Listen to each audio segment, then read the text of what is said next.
Hello and welcome again to another hair-raising race with Real Racing Online. We're here live at Charlotte, the Mecca of motorsports.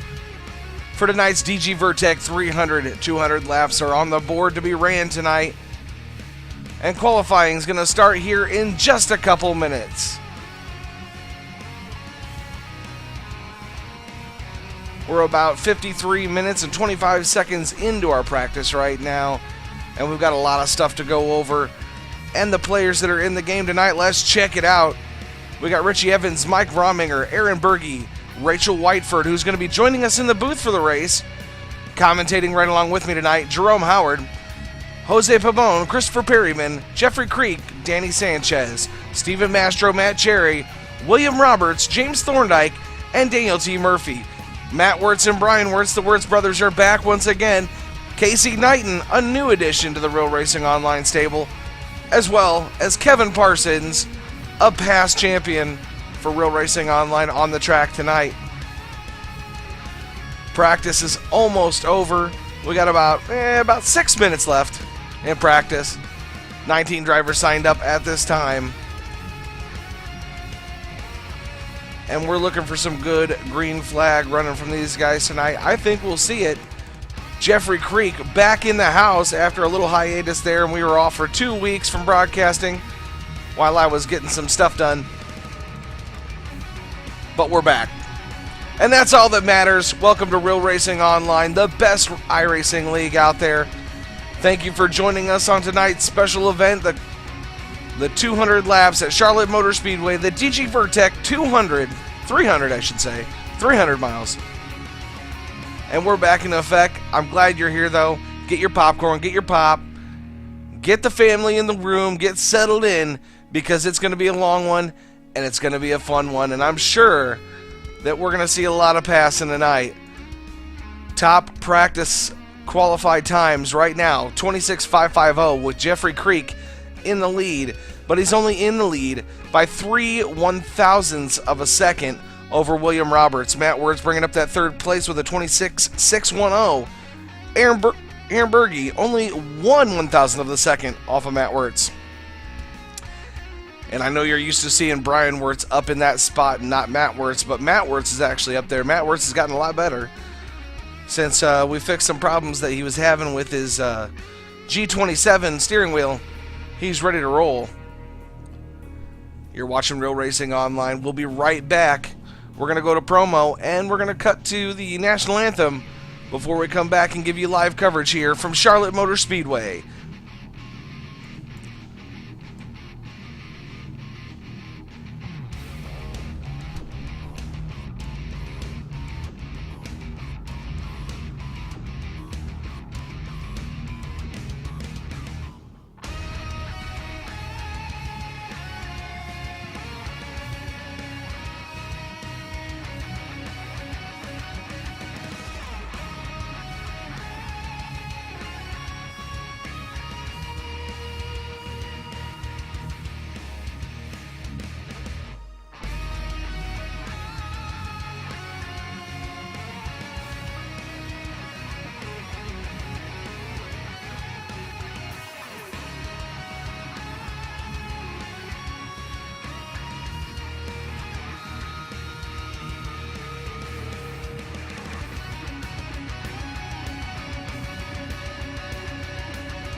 Our nation is on the precipice of another major crisis. On July 1st, 2014, a big and important change.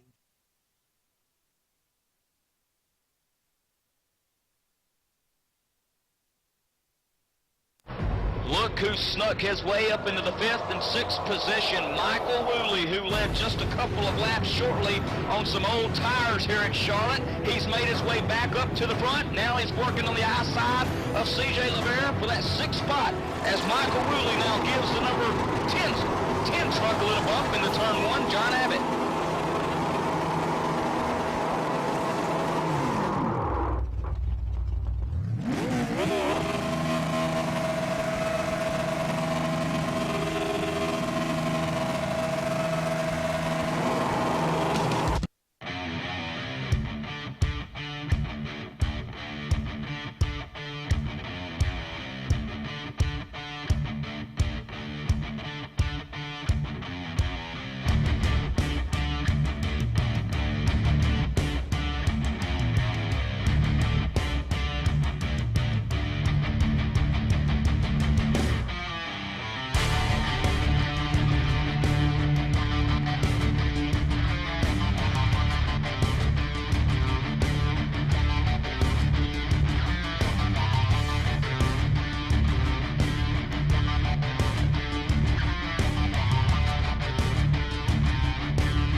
Hello and welcome again, ladies and gentlemen. Back with Real Racing Online after just a 2-week hiatus. We're back here. We're set to go green flag racing with the Real Racing Online boys here. 200 laps at Charlotte Motor Speedway, the mecca of motorsports. In the booth with me tonight, I got the number 10 driver of Rachel Whiteford.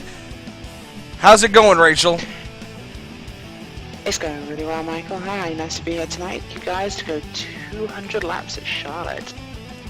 Now, you did have a time to talk with the boys in the RRO lobby there, and you also got a chance to race with them. What do you think of the race tonight? How do you think it'll go? Well, it being a nighttime race, it's a pretty slick track out there, and the guys all seem pretty excited about the race so far. In fact, quite a few of them are quite nervous for this start. Times being so similar across the board, I think a lot of people are expecting a very early yellow flag during this race. Absolutely. And we're looking at the starting grid right now, starting in the pole position. The number 48 of Matt Cherry and to his outside, the 42 of Jeffrey Creek. You want to take the second row?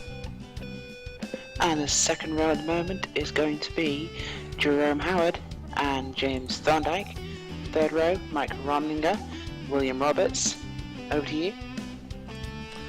And then the fourth row, inside line, the number 41 of Christopher Perryman and the Budweiser Chevrolet. To his outside, Danny Sanchez and the Ray Bestis Brakes and Parts Chevrolet SS in the number 44. To the inside of row 5, Stephen Mastro in the number 45. And in the outside lane, the Dow Chevrolet SS of Richie Evans. And inside lane for the sixth row, is Casey Knighton and Kevin Parsons in the Monster Energy Chevrolet. On the seventh row, we have the Chevrolet of Aaron Burge, and outside lane next to him, not setting qualifying time either, Daniel Murphy. Running up the back of the field, we also have non-qualifiers of Brian Wirtz, Ozzy Pabon, Matt Wirtz, rounding out our field of 18 cars.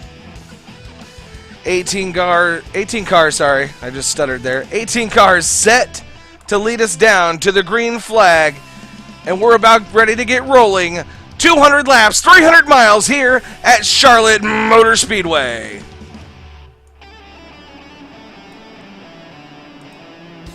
So, Michael, what are your predictions for the first yellow flag during this race? Lap 1, corner 1. As always. Now, a lot of the guys have been worried tonight about how slippery these cars are. A lot of these setups are great for qualifying, not so stable in the race. And with times so close together, in fact, all of the cars qualifying today faster. Oh, and we go. And it happens just that quick. The 42 of Jeffrey Creek off to a great jump on the start. The 48 of Matt Cherry right behind him. And I'll tell you what, I'm gonna give you my predictions. I think Aaron Berge is going to be the one to beat. And I'll tell you why. I was running his setup early in practice, and it is a very stable setup, and I think that's the same setup you were using. Absolutely. Setup's great going through the corners. A little bit loose out too, but turn 3 and 4, the trouble corners for this race, really stuck to the track. Well, I went a little bit deeper into detail with that setup. I went ahead and I went up to 99% tape, took it all the way down to 1.7 gallons of fuel, and the setup was just as stable. Believe it or not. It's quite worrying, actually, because if you look at these guys' times, nearly everybody that's qualified has actually run faster times in the top 10 in the Coke 600 by over a second. As we head back up to check on our leaders, Jeffrey Creek still not quite pulling away from the number 48 of Matt Cherry, but he's definitely keeping his distance about 10 car lengths as Jeffrey Creek just now passes the stripe. Cars all seem to have filtered out single file by this point. Everyone's looking at the long term of this race. Yeah, I guess my lap 1, turn 1 predictions might have been a little bit hasty. I don't think so. We've got some cars 2x2 back here in the mid-pack. And then we have the number 3 of Richie Evans, and next to him, Casey Knighton. running pretty close door to door. 10-4, and the 84 of Casey Knighton now being hunted down by the number 82 of Brian Wirtz, who really hasn't shown anything thus far in this race. Wow. I mean, we're only, 5 laps in. He might have the long run setup. Who knows? Exactly. Nice slide job by him out of turn 2, taking the number 84 and putting him in his place.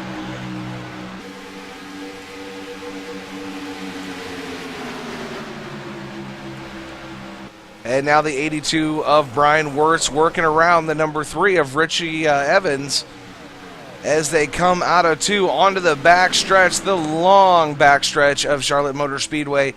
And he's still got kind of a head of steam. Now he's working his way up on the number 45 of Stephen Mastro. With a paint scheme like that on Mastro's car, it could be hard for him to miss him.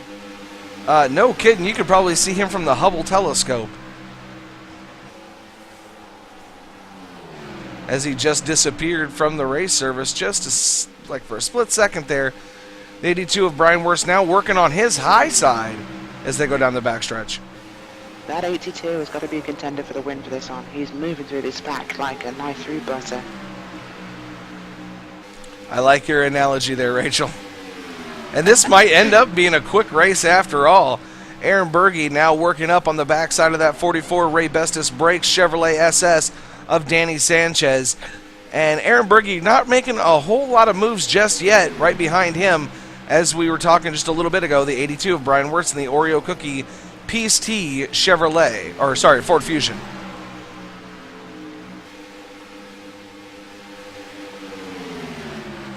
And he is looking to contend with them. Absolutely. Now this field seems to be stringing out into lots of little packs. Oh, we've got number 84 getting so close to the wall out of turns 1 and 2. That was so very nearly a bit of an incident. Yeah, you definitely got to watch coming out of turn 2. You get a little too high, you scrape the wall, and it just sends you reeling right towards the infield wall, the infield wall, and that's the end of the game right there if that happens. Absolutely. Now, these cars are absolutely pushing the limit, but it's impressive to see it go clean this far into the race.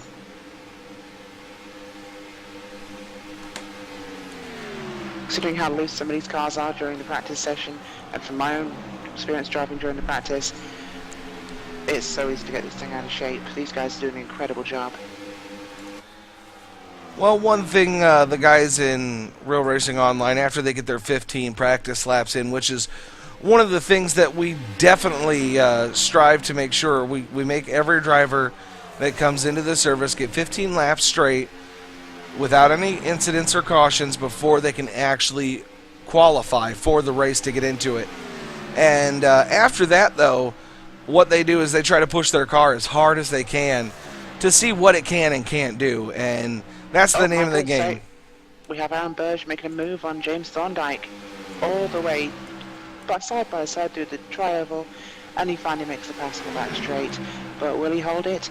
We don't know. He's getting followed through there by the number 82 of Brian Wirtz, and both of them get through. And those two cars hooking up pretty good. Yeah, James Thorndike just hung out to dry right there. Absolutely. Bringing on my old metaphor bag tonight. Hung out like a pair of dirty shorts. And now Brian Wirtz. Yeah, the 8's got very close to the wall there on his back straight. Very unusual. But he's going to keep him high. Will they make it through the tri-oval? And you know what? The tri-oval, I mean, everybody says, oh, turn 2, oh, turn 4 is the loosest part of the track. But no, to be honest, the trickiest part is the tri-oval. Because for some unknown reason, sometimes the car will just get loose. And you just seen that happen to the 82 of Brian Wirtz. A little bit of a bobble in the tri-oval. And now James Thorndike is passing him right back up. Absolutely. You know what? I think we're going to our first cautions when it comes to green flag pit stops. Getting onto this pit road with the cars doing these speeds, no easy task. Yeah, 10-4, you'll see him coming off of turn 4, probably slowing down to about 70 miles per hour right before they hit the pit road commitment cone, if you will, and then slamming on the brakes, getting down to the 45 mile per hour, which is the pit road speed. I think someone tonight will certainly commit to that cone.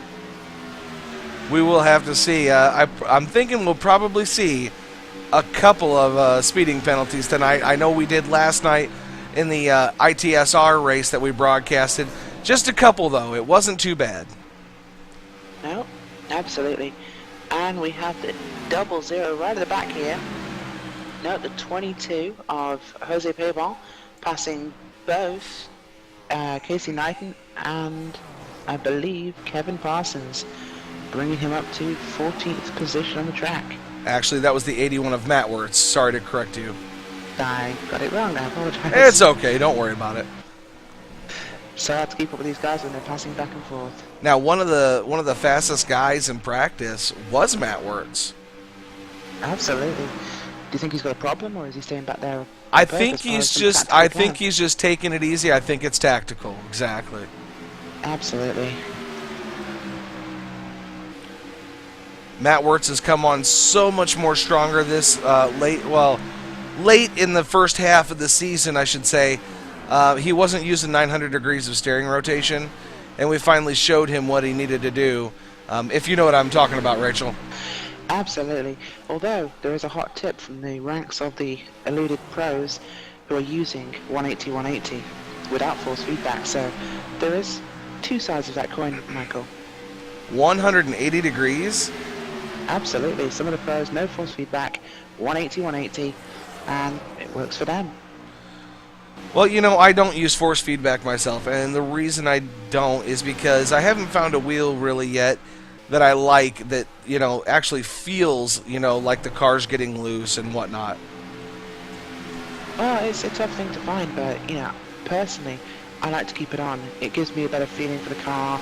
I get to feel a little bit of it talking to me, and for me as a driver, especially a road course driver, having that car talk to me is the most important factor in a race. Ovals, it depends, but personal preference is everything. Whatever the driver feels most comfortable with, we'll take him to the front. Jeffrey Creek still holding on to the lead with the last lap, a time of 26.687. Right behind him, still the 48 of Matthew Cherry now, and he is running about 4/1000th of a second slower than our leader, Jeffrey Creek. Do you think we'll see the 48 take the run down to victory lane like the Coke 600? We might. Matt Cherry has been a veteran of RRO since RRO first started on iRacing, that is. We started in 2003 on NASCAR 2003 by Papyrus, but we did migrate to iRacing probably about 2 years ago. Matt Cherry has ran under the Real Racing Online name before, and he's definitely a competitor till the end.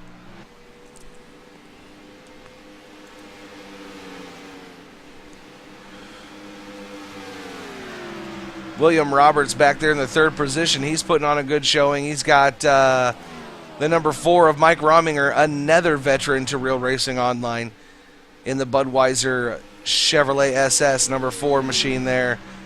Always up there in the end. And I haven't seen, let's see, that was Mike Rominger. So where is Richie Evans? Because usually those guys are side by side. Richie Evans is back in 12th place. That's actually kind of surprising. He's under threat from Danny Sanchez into his rear. Yeah, Danny Sanchez, another one of those drivers that started in NLR when it migrated to Real Racing Online. He has actually gotten way better the last half of the second half of the first half of the season. Does that make sense? Absolutely.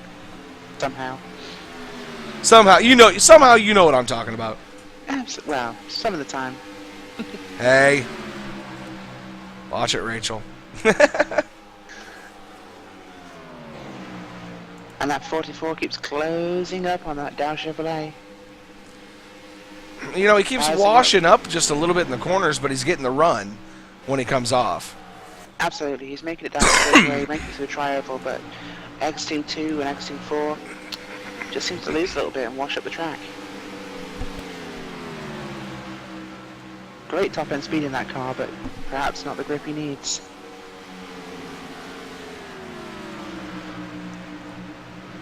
Well, I can't believe it that I'm even saying this, but we're already 26 laps in.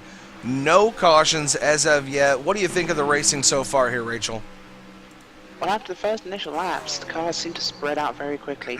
One or two early heroes taking positions, but in large, the guys seem to have settled back. They know it's a long race. They're waiting for it to get important. They want to get a couple of green flag stops under their belt, and then they're going to go for it. I think this thing will liven up in the final 100. Well, I know that you're still trying to get a grip on the Gen 6 automobile yourself. Not an easy task. It's a fast machine. It likes to go around real easy, especially if you have a heavy right foot.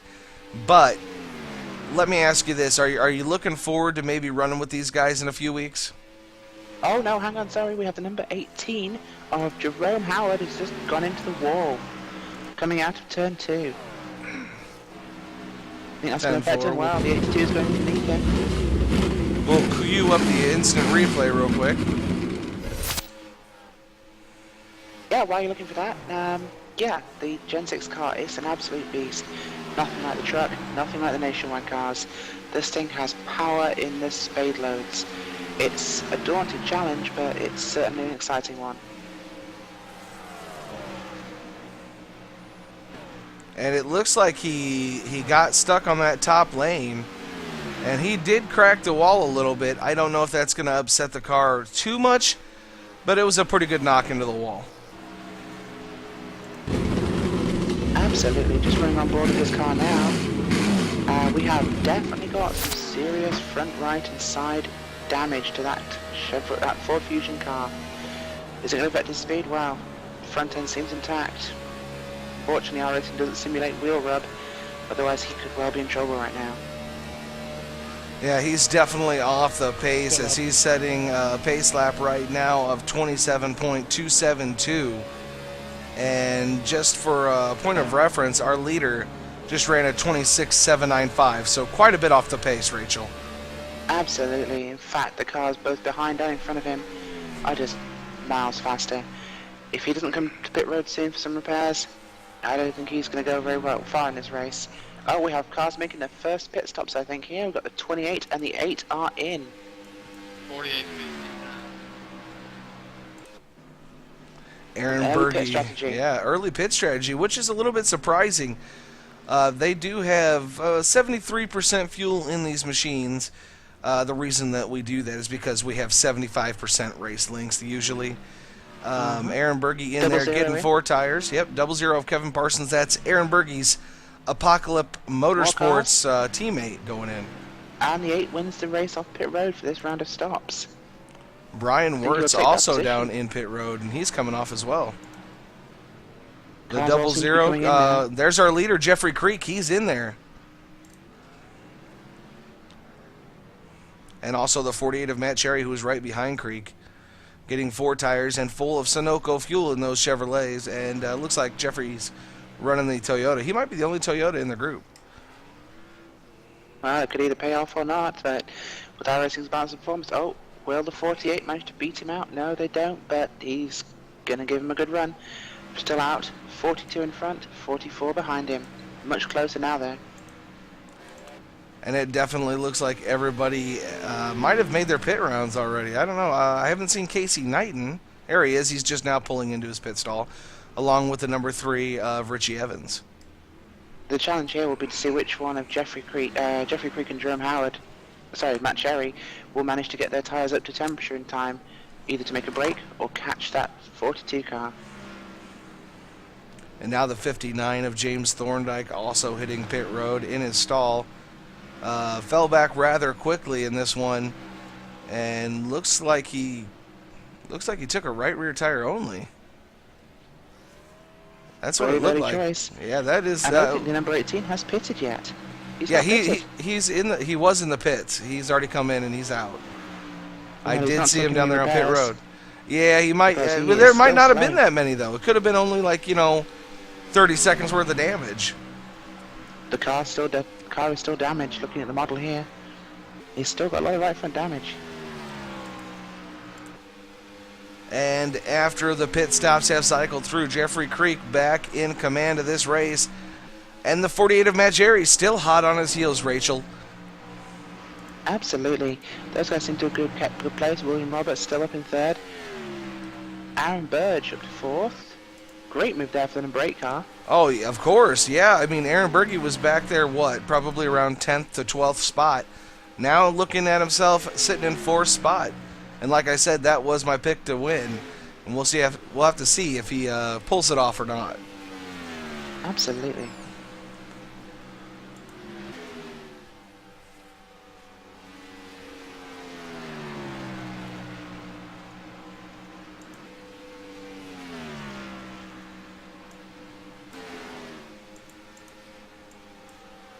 Just ran the camera back to check if Aaron Berge actually stopped for 4 or 2. He took 4 tyres, so brilliant stop there, perfect timing for him. Coming out with just enough time to make up those extra seconds on fresh tyres over the leaders. And like we said before, he might just be playing possum back there. And we'll have to see how his strategy pays out. We're on lap 38 of 200 with only 163 left to go. No cautions yet with 3 lead changes in this race, and that's only because of pit stops. We're going to go ahead and go to a quick commercial break, Rachel. We'll be right back with more continuing coverage of Real Racing Online's DG Vertec 300 here at the Charlotte Motor Speedway. Keep your dial tuned right here.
And we are back, Rachel, here at the Charlotte Motor Speedway running of Real Racing Online's DG Vertec Cup 300-mile race. And why don't you give us a rundown of just exactly where everybody is right now?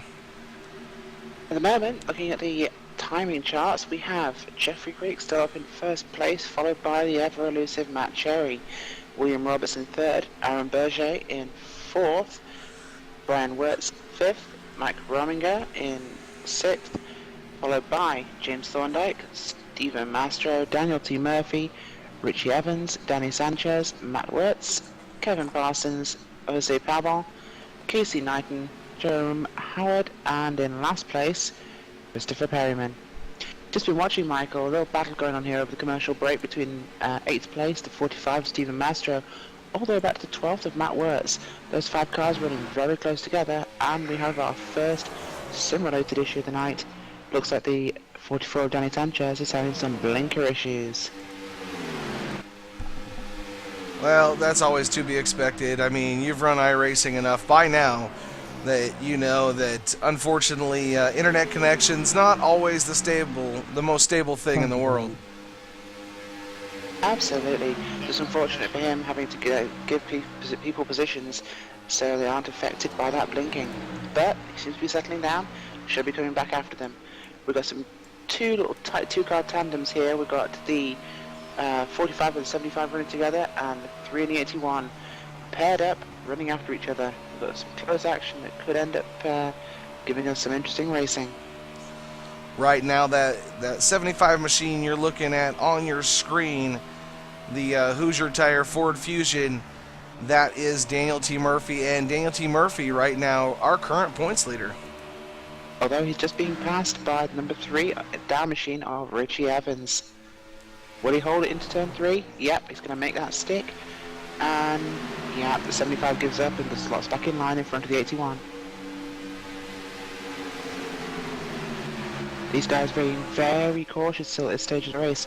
We're only a quarter through the race, but they all know there's another 150 to go.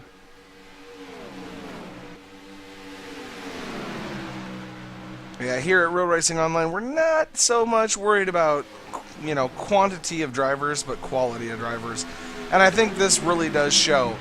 First 51 laps here at Charlotte Motor Speedway, green flag racing. Now, last week, we had the Real Sim Racing guys on Charlotte Motor Speedway. We had 19 cautions, and it was only a 164 lap race. Absolutely. I mean, the quality of driving so far has been excellent. Every driver's made it on and off pit road. In fact, the only hiccup we've had so far, one car got in the wall, and it wasn't even that bad. So, big round of applause to all the drivers tonight. Some of the cleanest and best racing I've seen in a while. Well, I appreciate that, Rachel. Hopefully, in a couple weeks, once you get your footing, I'm sure you'll be able to get on a team on Real Racing Online and race with us. And I know that you've got Kyle Robinson, actually, probably helping you out with those open setups. Absolutely. Well, with clean racing like this, you're going to need someone to bring you some cautions. Oh, come on now. The cautions are just my brakes. Wouldn't want you to work too hard with me. Hell no.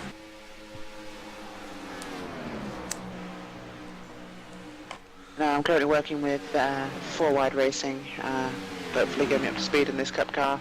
Big challenge, big change from what I'm used to, so, from someone who's used to running open wheelers, big high-powered stock cars are a world apart. And I love the way you described it earlier.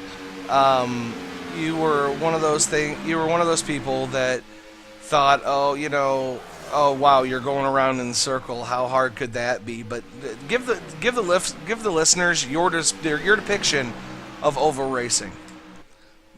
Well, back in my naive days before joining iRacing, I thought if I wanted to see rednecks going around in circles, I'd just go and stand in the Walmart car park.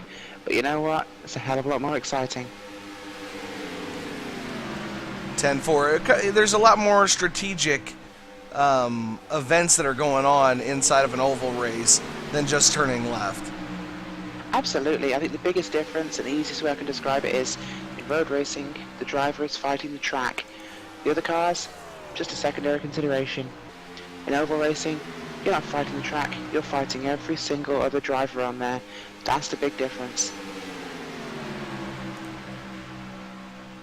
And it does make for some exciting racing as the number 81 of Matt Wirtz now working on the back side of the number 3 of Richie Evans now, as that 4-car tandem pack still pretty tight.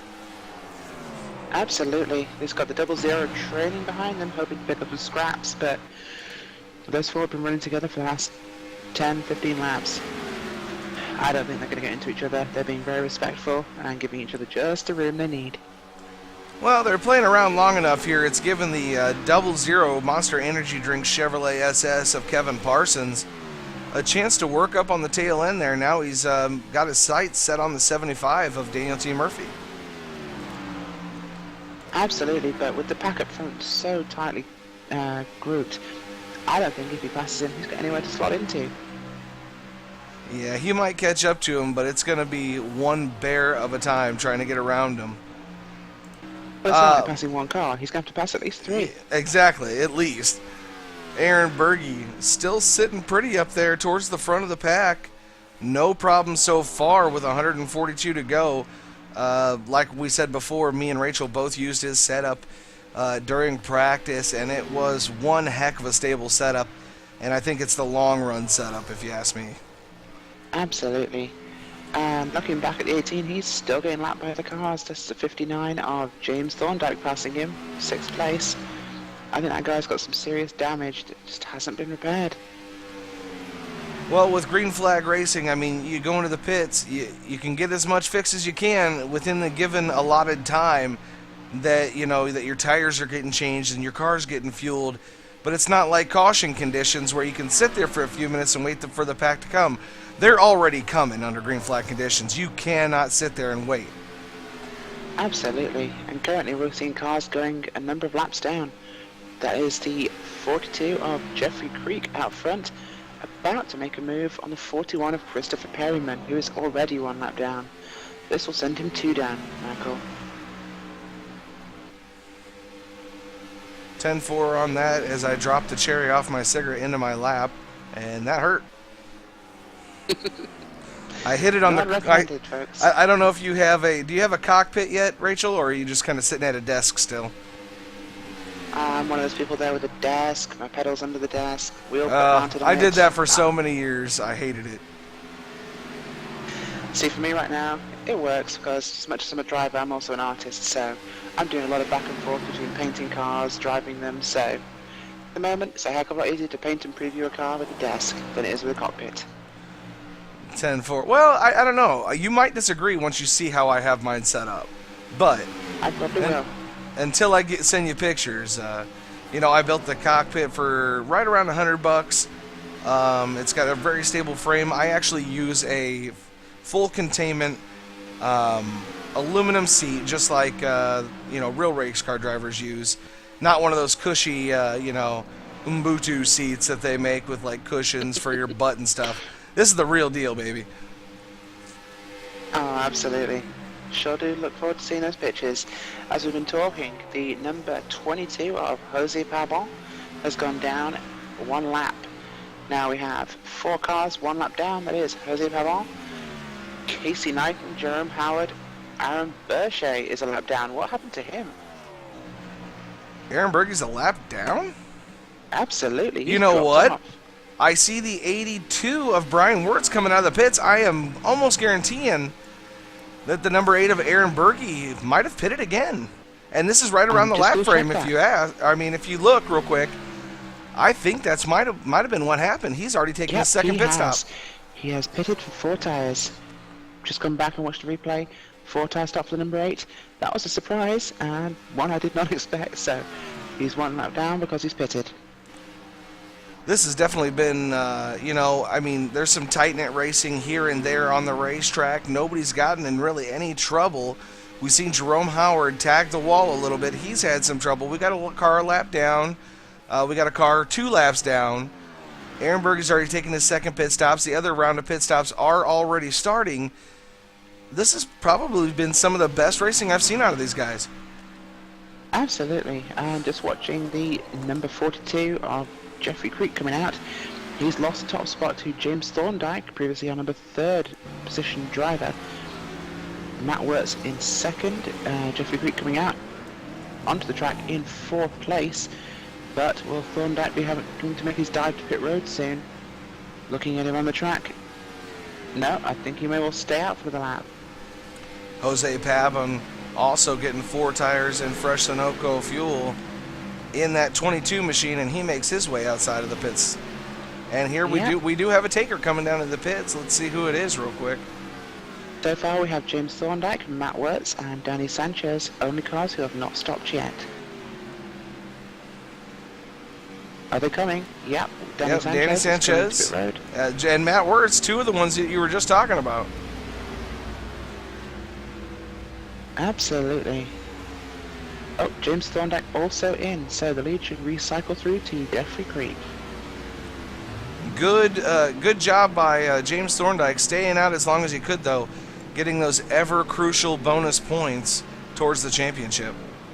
Absolutely, we have a new second place car as well. That will be the number 51 of William Roberts, who's jumped Matt Cherry in the pit stops and is now all over the back of Jeffrey Creek.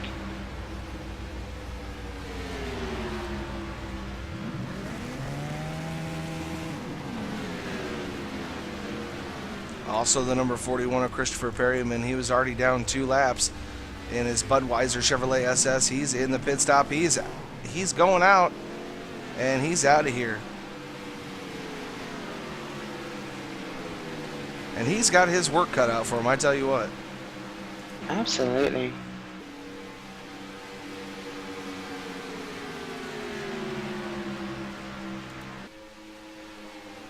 Top 5 as it stands with 70 laps of 200 down with 131 to go. 5 lead changes. Jeffrey Creek, your leader right now, the number 42. William Roberts in second place. Matt Cherry has fallen back to third spot. Aaron Berge now back on the lead lap once again. He's back in fourth, dropping 1 spot from third just a few laps prior. Brian Wirtz in that number 82 machine, the Peace-T Ford Fusion, he's now up to 5th, Rachel. Absolutely. And once again, our leader's coming up on some lap traffic, number 41 of Christopher Perryman. Is that going to benefit 51 of William Roberts? Or will our leader, Jeffrey Creek, manage to navigate it safely? Well, I don't know if you're paying attention here, Rachel, but the number 8 of Aaron Berge now working up on the back side. He just passed Mike Rominger for that spot right there. I think Mike Rominger might have been going a lap down. I'm not too positive. Maybe he was the third spot car. Yeah, Aaron Berger's up in fourth. He's working over back of Matt Cherry. Was just up front watching the battle between William Roberts and Jeffrey Creek. Closest challenge that Creek's had all day. That's where Rachel, back. Point 177. Take it away for just a second here. I got to answer a phone call. Not a problem, Michael. The number 51 of William Roberts is only 1.7 tenths of a second behind Jeffrey Creek as he goes high going through 3 and 4. That car all over the back of our current leader, the man who's led the most laps so far in this race. Looks like William Roberts could well be winding up to make a pass here on the outside. He runs through his outside through turn 1, taking a higher line, letting him use much more power through the turn. And they're holding station. Will it give him a better drive out in the corner? Looks like it does. He's closing up. Will he make a dive to the inside of 3? No. Running high again.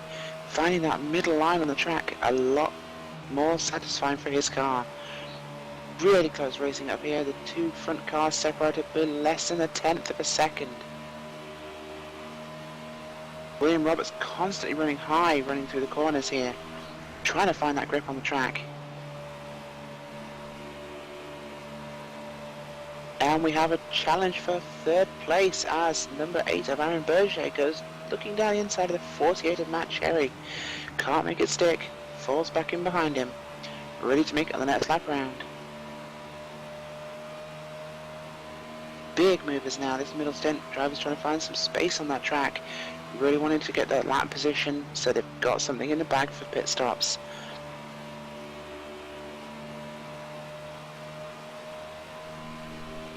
Number 8 of Aaron Berger all over the 48. Will he make the dive down the inside into turn 3?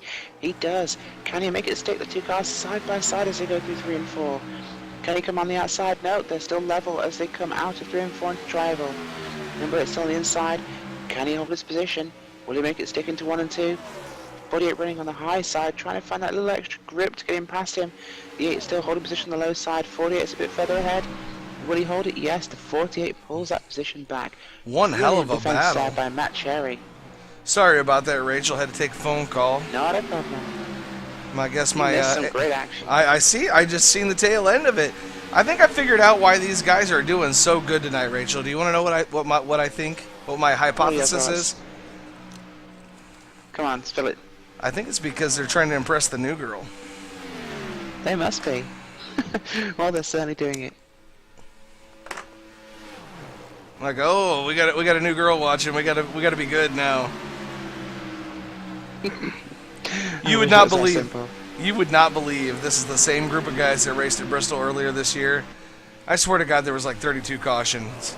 It was bad. Wow, that is Bristol. Bristol's one hell of a track. That's actually my favorite track. I don't think I have a favourite oval track at the moment. Probably Daytona or Talladega, I think. Oh, don't go with a plate track. Hey, I like the big tracks. I've won at a plate track. In fact, if it's on tracks I've won at, it'd have to be Talladega. Current standings right now, Jeffrey Creek still in the lead. And look who is battling for the lead with him. William Roberts and Jeffrey Creek are side by side as they head down the backstretch. He's not going to hold it. That high line just doesn't have the speed. Several cars have been going up there, but it just doesn't seem to give them any benefit. William Roberts is one of them. He constantly tries to work that slightly higher line. He's not going to get past Creek. Creek just holding that bottom line. I think he might be setting him up, to be honest. Oh, we're going to see a cold trickle, huh? Well, you know, it's not just that. He might be running that high line. He might be slower in the corner. But like I said before, his off speed, coming off the turn 4 and turn 2, he's getting the run. Absolutely. And as long as he can keep that nose on the outside of Jeffrey Creek, Jeffrey Creek's going to have to stay down low everywhere he goes. He's going to have to watch his back every single second. Absolutely. And maybe in a couple of laps we'll see he's going high, no, he's going low. I think setup's a perfectly acceptable hypothesis in this situation. Make the guy think you're always going to go one way, go the other.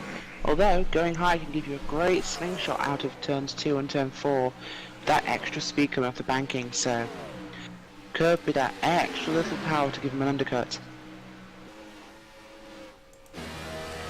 As we go on board with the number 51 of William Roberts in the gyro cam, we're going to take a couple laps here just to see. Okay, now they're coming up on 4 cars of lap traffic from what I can see. Absolutely. Those cars are the 41 Christian Perryman, Jerome Howard, Casey Knighton, and Jose Pabon. All of them in danger now of going another lap down if they haven't done so already. All 3 for Christopher Perryman. Yeah, lap number 3 down for Christopher Perryman. This could be just the pick that William Roberts has been looking for. Yeah, if he uses his time and strategizes just good enough, he might be able to stick Creek behind one of them, take away the lead, and make Creek work him down. Absolutely, but it's just getting past him. Creek is holding onto that lead like a dying man holding onto a life raft. And he was so dominant early on, being able to hold his weight out there in front of, you know, William Roberts, Matt Cherry, and all of them. He was at least 10 car lengths, never faltering once, and now he's got somebody right on his backside all the time. So he's got to be thinking about that consistently. Absolutely, and with this lap traffic coming up, it's going to make it absolutely critical. One wrong move from one of those lap cars, and that's exactly the break that William Roberts wants and needs.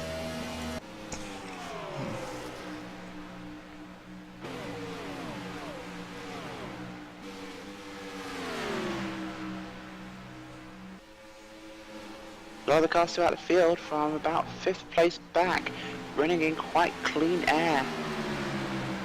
All the way back to 45, 3, 75 and 44, the same 4 cars we've seen previously, duking it out for those 4 spots. Now the winner of today's race will win $5, and we do have a random draw for $5 every week. So Rachel, why don't you just give me a random number 1 through 18? Tonight's random number, I'll be staring to my crystal ball. We're going to go for number 9. Number 9. So whoever finishes in that 9th position tonight will pick up an extra $5 in either iRacing credits, PayPal money, or credits towards racing here at Real Racing Online. You know why I chose number 9, Michael? No, I didn't. Well, they're inside the top 10. They've tried really hard. More importantly, they're not the first car in the top 10. Always the best place to be. Now here's the kicker, though. You have to be on the lead lap to get that $5. So Absolutely. There's got to be at least 9 drivers on the lead lap. Which at this stage, starting to look a little unlikely. But if we get a couple of cautions, I think that could happen. Because this race gets a bit more intense as we go on. I think we'll see a couple. cars getting back on the lead lap, I think will definitely happen. We got a little side-by-side action right now, right in front of our leaders. 2 lap cars. Yeah, Oh, 2 that's lapped bad cars timing. coming up. Yeah, exactly. Oh, and I thought Richie Evans was going to come up and tag the 75 of Dante Murphy. That would have been that could have taken our leaders right out of this game. Absolutely, very sporting there though from Richie Evans, I've got to say. He was battling there with the 75, sorry, for position. And he gives up that fight to let the leaders through. Didn't have to.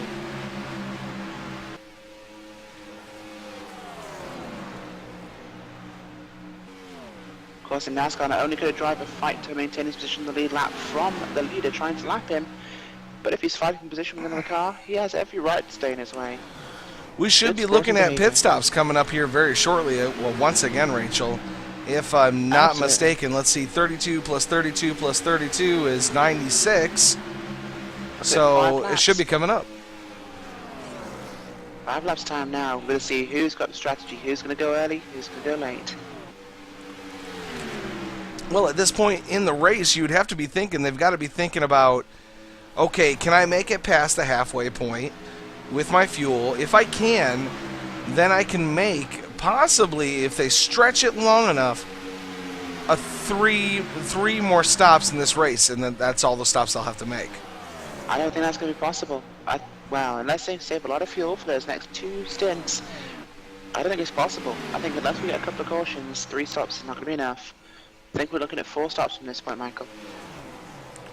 And you are possibly right. We'll have to keep an eye on that. Oh, 51 As now 51 is back on side. Yep, he's there once again. And they're level at the line. Who had that lead? No, Jeffrey Creek still. Jeffrey Creek just not willing to give up the ghost just yet. But now here's where it comes into play, working that high line. Now he's lying alongside of him again. Going into the turn, Jeffrey Creek's going to have the advantage down the low line. William Roberts taking the extreme high line that time. Thought he might wash up into the wall, but he didn't. He's still holding it in the number 51 machine. Absolutely, that high line just isn't working as well for him. I know running the trucks around Charlotte, you can get the most amazing speed differential running up top. But his cup car really seems to like the bottom lane.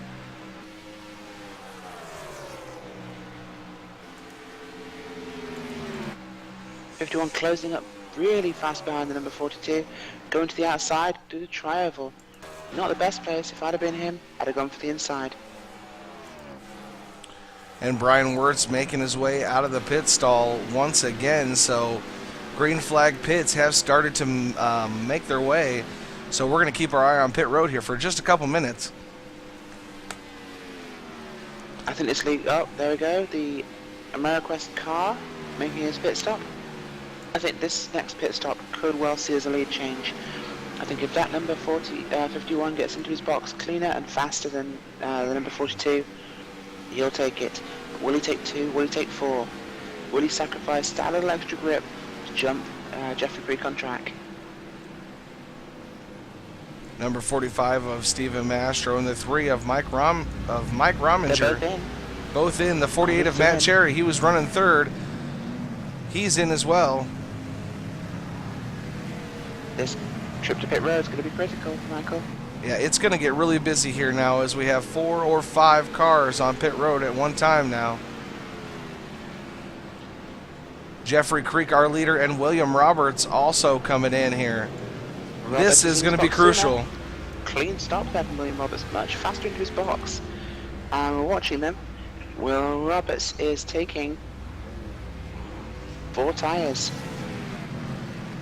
4 tyres as well for our leader Jeffrey Creek. Although he's out, he's jumped him in the pit stop. Oh my goodness! And William Roberts is going to win the battle out of pit road. Oh my God, changing of the guard here. Michael, you know what that was? That was his pit box entry. Watching the 51 of William Roberts getting into his box. Much cleaner, much faster, didn't slide the tyres. He was straight into that box, slowed it down on the numbers. Thank you, sir. Fortunately, Jeffrey Creek, he just slowed down too much coming into the box. Just taking it a little bit too easy coming into his box, just like you said. And now he's finding himself either that- almost a football field back. Exactly. It's either that or you go too far, you gotta pick it up. Bit on the cautious side there for Jeffrey Creek, trying not to lose the lead, and in doing so, he's done just that. Once again, James Thorndike stretching his stint out, making some of the longest runs we've seen in that 59 car. He's once again our leader during this pit stop stint. And James Thorndike's impressed me. He's able to make the fuel last a little bit longer than these other guys, and this might be the guy that ends up winning. And like I said, if you remember what I said earlier, he's gotten past that halfway mark now. If he can get 8 to 9 more laps of fuel by shutting that car off or coasting, he might be able to make it. Yeah, you're right. He's slowing down, so he's going to have 4 more stops too. Well, it depends entirely. I mean, he's made that fuel last so much longer. He's made only 3 stops so far. Each of those has been at least 34 laps long. If he can do that again for this next stint, he'll make it to the end on 3. If we get a caution, he's definitely on a 3-stop strategy. Our leader's unfortunately definitely on a 4 at this stage. So if James Thorndike can manage to make that fuel savings, he may well jump our leaders. Well, as we've crossed the halfway mark, we're at 103 of 200 laps now. 0 cautions. 6 lead changes here in this race altogether. 98 laps to go. We're going to hit a real quick commercial break. And after the break, more live racing coverage from Charlotte, the Mecca of Motorsports, and Real Racing Online in the DG Vertec 300. We'll be right back.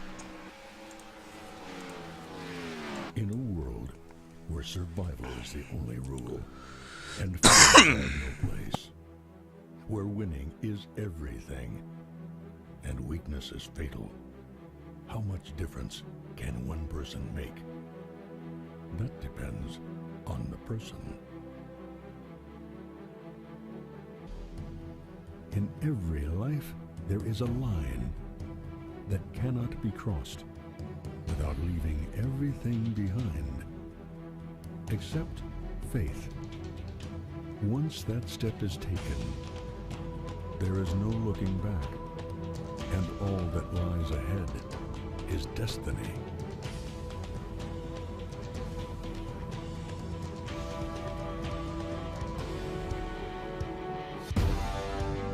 There is no looking back, and all that lies ahead is destiny.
And we are back. Give us the rundown real quick, Rachel, where everybody stands.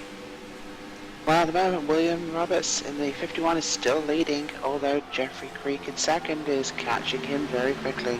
Aaron Berger has managed to move up to the third spot with Matt Cherry in fourth. Brian Wirtz running out the top 5. The rest of the field as it stands is 6th place, James Thorndike. 7th, Kevin Parsons. 8th, Matt Wirtz. 9th, Richie Evans. 10th, Stephen Mastro. 11th, Daniel T. Murphy. 12th, Mike Rominger. 13th, Danny Sanchez. 14th, Jose Parbon. 15th, Jerome Howard. 16th, Christopher Perryman, not last at this stage. And the 84 of Casey Knighton, now in last place, 5 laps down, having to make an unscheduled pit stop. Thank you for that update, and let's go back down here and get a view of our drivers. I'm looking right now at the 18 of Jerome Howard, all the way back in the field after that early race touch with the wall. And he's never recovered from that, has he? He really hasn't. The 82 of Brian Wirtz and the 4 of Mike Rominger blasting their way right around him on the low side. But some damage as well. Casey Knighton's also been in the wall. I think that's what his scheduled pit stop was for. I'm not sure when that happened, but there was definitely some right front damage. Those walls at Charlotte taking no prisoners.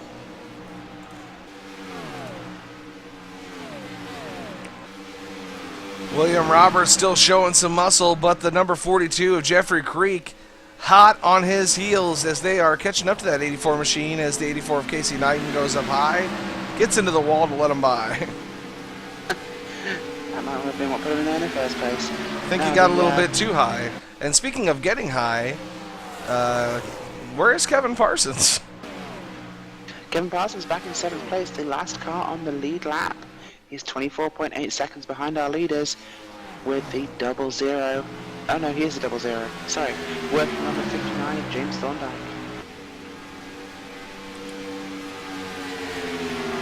So, semi-good run right now going for Kevin Parsons. And Aaron Berkey up there in 3rd, I believe. That's his partner in crime, Apocalypse Motorsports. Absolutely. There's still 12 seconds until the leaders comes up on them. So they could well make this until the next green flag pit stops. Those two cars both running roughly in the 26.8s. Only 2/10 or so off our leaders, who are currently turning 26.7s. I think that could well be the last cars on the lead lap at this stage, unless we get some yellow flags. We need Matt Wirtz and Richie Evans back up onto the lead lap. Well, 7 lead changes in this contest so far. 82 laps to go. We're on 119 of 200. William Roberts still holding on. Absolutely, and looking back here in the field, we've got the 45 Ameripus car of Stephen Mastro working on the number 3 Dow Chevrolet of Richie Evans. Both cars lap down with the number 8 of Aaron Berger a lap up behind them. Those two are giving no quarter as they battle for position on that track. Remember, of course, Michael, whichever one of them gets past can well go on to fight with Matt Wirtz for that lucky dog, if we ever get one. And I see some green flag pit stops going on already. Already? Early, very early. Matt Berge is, he's in the pit stall, and he's just now leaving.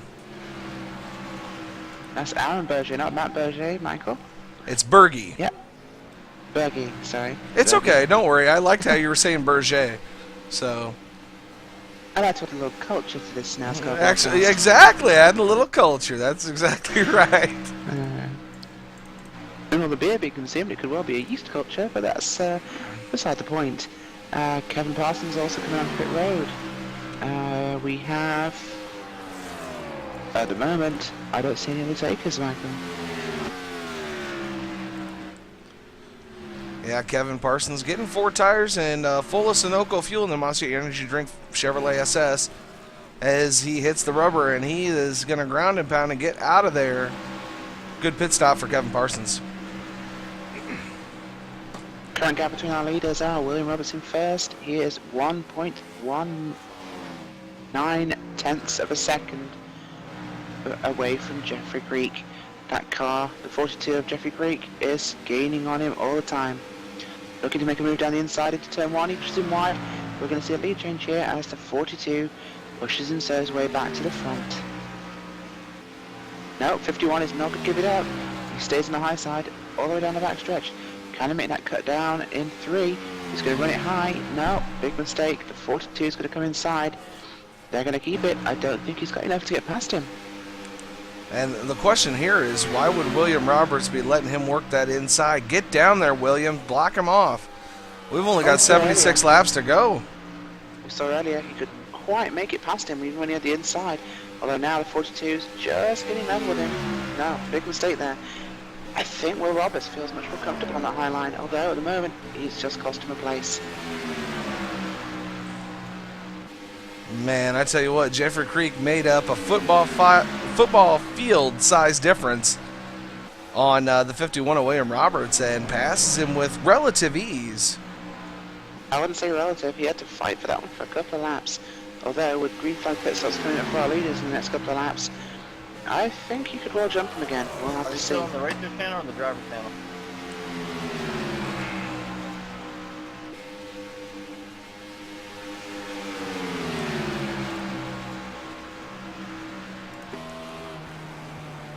Looking off the back right quarter panel of the 42 machine, watching William Roberts watch his hope and dreams fade away into the limelight, as it will.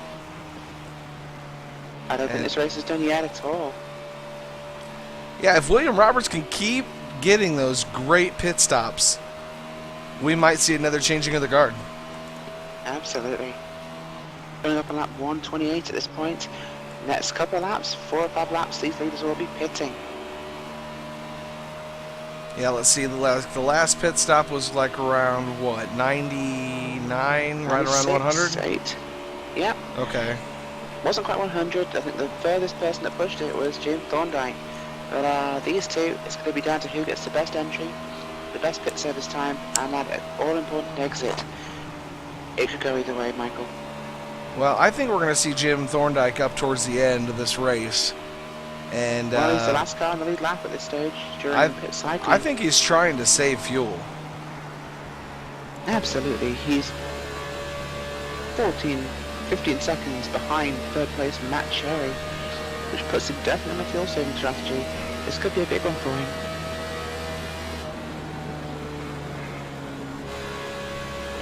Riding on board with the 42 of Jeffrey Creek, just to see how the wheelman himself is getting around this track so easily, taking the middle line going down the backstretch, and then keeping that low line as we've seen him do all race long, with a little bit of a washout coming out of 4. These tyres are reaching the end of their lifespan, Michael. This car gets so slippery once those tyres wear down. Well, ever since the new build, we've found that once the tires get worn in really good, it actually gets a little bit better. Speed-wise, no. And here comes Jeffrey Creek. He's coming down. 2 perfect pit road entries here. They're both slowed down in time. Oh, we've got a spin for 51 of William Roberts. He spun it entering pit road. That is not what he needed. Most definitely not. Oh, big mistake as he locks up trying to avoid the slowing car of Jeffrey Creek. Oh, not what he needed at all. Might be a 2-tire stop for 51 now. As we see what he had. Yeah, I mean, just to keep in contention, it would have to be. Or Creek's going to run away. Absolutely. Creek there taking his first 2 tires. Yep, he's taking 4 there. And William Roberts is going to take 4. 4. Well, taking 2 may have been something that got him out of the box faster, but I think he'd lose too much time running against a car with 4 tires in the race, so I think that's the only call he could make. Big mistake, he'll be slapping himself for that one. See if he can fight his way back. Once again, James Thorndike, our fuel-saving master, leading laps during this race. In fact, he's led more laps at this point than William Roberts. He might have. We'll have to check. I can't bring up the lap counts right now, but I think you can. You might be able to see how many laps he's led. I don't know. No, not that I can see. Fortunately, our in-race equipment doesn't give us quite the information we'd like, but we'll get that to you at the end of the broadcast, folks. Possibly. Possibly. Maybe. If we can be bothered. Jeffrey Greek, having made his stops, coming up in the back of James Thorndyke. He's 17 seconds back from our new leader, who still hasn't come to pit road. This So is lap James- 135. Now, we did discuss, I think the first pit stop that James Thorndyke made was probably on lap around 35. Okay. He's at 135 now. About to cross into 136 coming off of 4 here. He's in the lead of this race. So let's just say 32 laps is the pit window for racing all out, full bore, all the way. Let's see, what do you think here? 32, and what did we say? 96, right? Laps. Exactly. He pitted on lap 102. If we take away from that, his current stint of 34 laps. 34 on average, laps. So it's looking at 68. He's So pitting right now, so 34 we're laps looking at exactly. 34 laps finally. So you're looking at a 3-stopper no matter how he spins it. Although he might make it on 3, whereas our leaders may have to come in for a splash and dash at the end. That's This what could I'm be saying. a This could be the inspired strategy. Exactly. That's what I'm thinking. I think James Thorndyke has got this thing in the bag. If he can, manage his pit stops correctly, after this pit stop, he should have 2 more, and he should be able to go on to victory lane. But we will have to find out. This is actually getting kind of exciting to see if he can pull this off. Absolutely, I'll be rooting for him. I know this man has had the strategy from the word go. Save fuel from the green flag. In fact, the only thing that could harm him at this stage is a yellow flag. If this race goes green, I think it's his.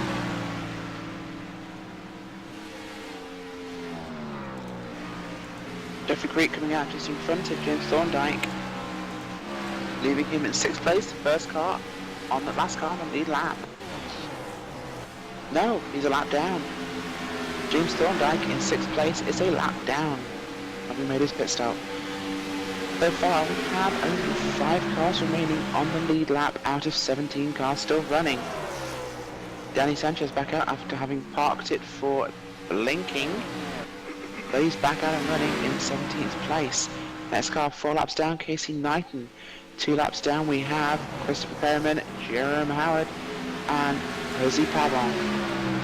12th place, 1 lap down, Mike Rominger, Richie Evans, Stephen Master in 10th. And our 9th place car, Daniel T. Murphy, Matt Wirtz, Kevin Parsons, and James Thorndyke rounding out our lap down cars. At this stage, if we get a yellow, that would James Thorndyke back on the lead lap. Do you think you'll pit for fuel, or do you think you'll stay out and take track position? Stay out and take track position. You know, at this stage, if we get a caution, you're looking at saving perhaps 3 to 4 laps of fuel running on a caution. Maybe 3, let's be conservative. Number of laps it takes, talking 4, so you're looking at about 7 laps grace for a caution period. I don't think that's enough to buy him a pit window. If he comes in under the yellow, I don't think he's going to lose anything, but it is going to cycle him back to the same strategy as everyone else. I think he's praying for this race to go green to the end. Oh, you're definitely right there. I would be as well. I think if this race does get a caution, he's got to pit. It will cycle him back onto the main strategy with everyone else, but I think it will be enough. Because if he And doesn't, somebody in the grass down through the tri-oval. I don't know who it is. He's coming back up into traffic. It's the 22 of Jose Pabon. Jose Pabon, he makes it back on in turn 1 and 2. Car seems intact. A bit of a spin through the grass there for him. And while you're talking about the race leaders right now, I'm going to go back and watch that on instant replay real quick. Yep, Jeffrey Creek, our leader once again in the number 42 Chevrolet car. He's out front with a lead of 6 seconds over Aaron Berge, number 8. Third place is William Roberts after his spin and pit entrance, slowing down to avoid the slow car of Jeffrey Creek. Absolutely tragic mistake there from our second place car, previous second place car, and a man who's led several laps during this race. He'll be kicking himself for that one. Matt Cherry's 11 seconds back from the lead, followed by Brian Wirtz. 5th place, final car, 1 lap down, in the number 82. And yeah, Jose, unfortunately, just pushed a little bit too hard coming out of 4. Hits that hump, you know, the big hump coming out of 4, and just looks like the right rear might have lifted off the ground a little bit. Spun him down to the infield. No caution, though, and so that's not that bad. No, absolutely not. In fact, he made a great recovery through that grass. Hard to do, but if you keep that car going straight, you can get back onto the track at the far side. Kind of contrary to what the driver wants to do, they want to get that car back on the track ASAP, but he held it straight and he made it through, so big props to him for that one. Yeah, Jose doing a great job holding on to that car, and it does take a bit of, I mean, you got to be calm, cool, and collected, especially when something like that happens. And as long as you can keep the wheels straight and just get that car corrected just enough, lay off the gas and just let it coast through the grass, you should be fine. This car has got so much power, and when it starts to go, you've got to read it, you've got to expect it coming, but the most important thing, you've got to let it have its head. Because if you try and fight this car when it starts to get unbalanced, it's going to yank back and put you in the wall, or it's just going to spin on you. You've got to give the car its head, get off the gas a little bit, let it straighten itself out and put the power down. He did just that.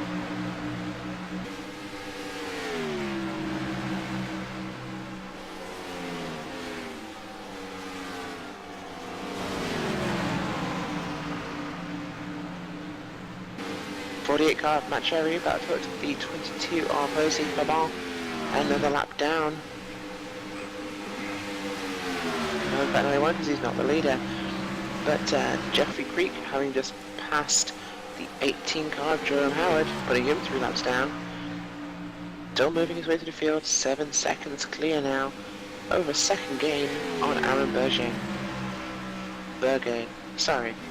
No, you're fine. Don't worry about it. It's not a big deal. Danny Sanchez, our 16 lap down car, number 17, well, number 44 in 17th place, has retired the car. They've gone to the garage, I think, to repair some damage. Who was that took the car back? Danny Sanchez, I believe, has retired his car from this race. Really? Yep, 17 laps down and counting.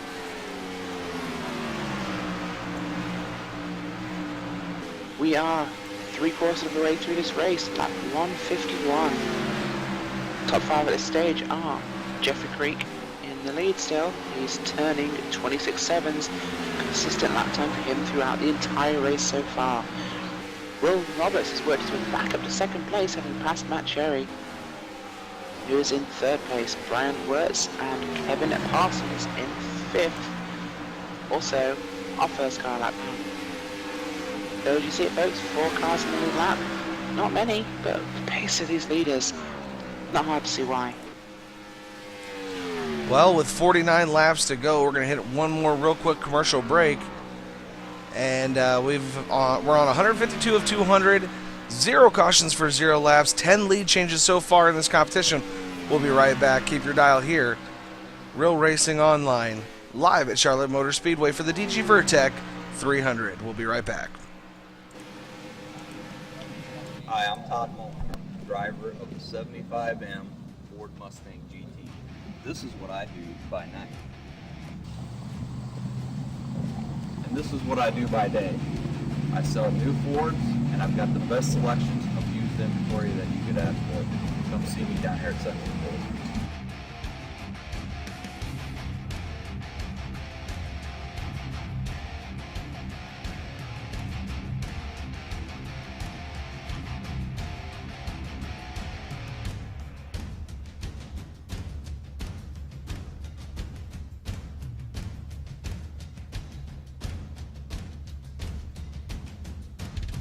Are you tired of getting hassled at the dealerships? Looking for a salesman that knows what he's talking about? Are you looking to buy a new or used car? Then look no further! Sexton Ford Moline, Illinois has the biggest selection of new or pre-owned vehicles, and Todd Malmstrom is the salesman you want. Todd is an expert when it comes to cars, and if you don't believe me, then you should see him race on a Sunday night. With his top-notch professional customer service and expertise, he will make sure you go home in the right car for the right price. No hassle, no haggling. Todd will make sure that you're happy when you leave the lot with your new or pre-owned vehicle. Remember, Sexton Ford may be the talk of the town, but so is Todd Malmstrom. If you're in the market for a new ride, then buy one from a winner. Todd Malmstrom at Sexton Ford Moline.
And we are back.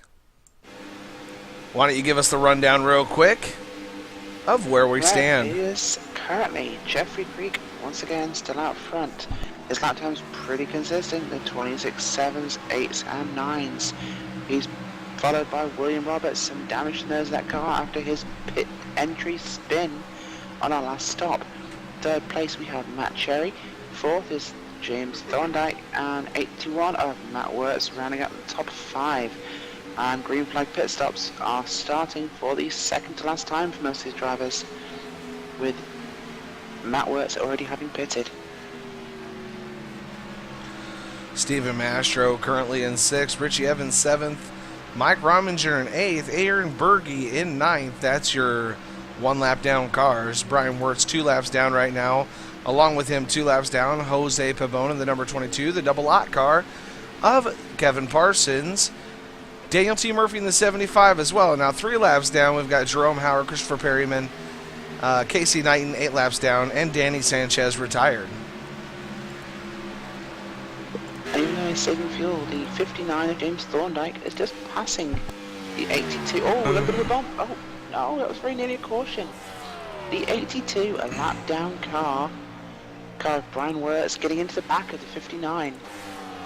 I don't see any damage on his car, but we had tire smoke.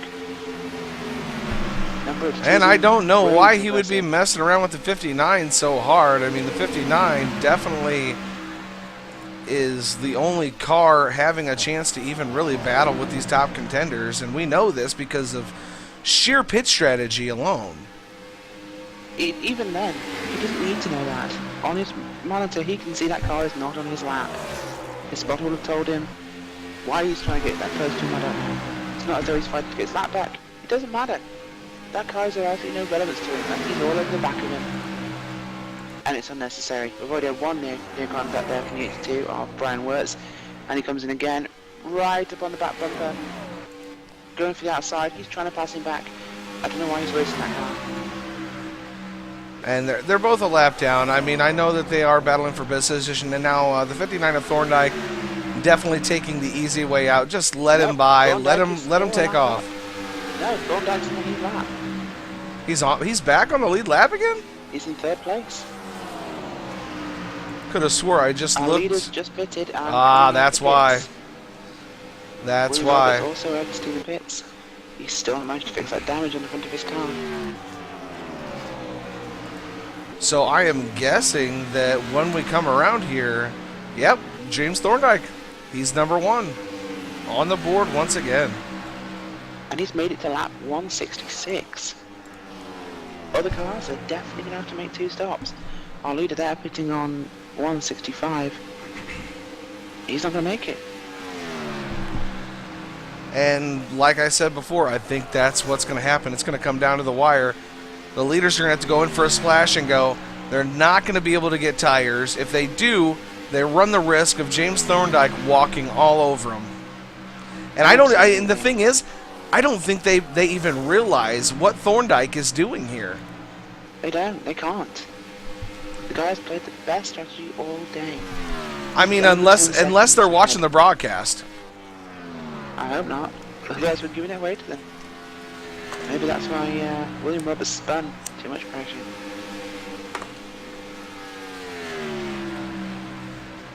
The commentator's curse, if you will.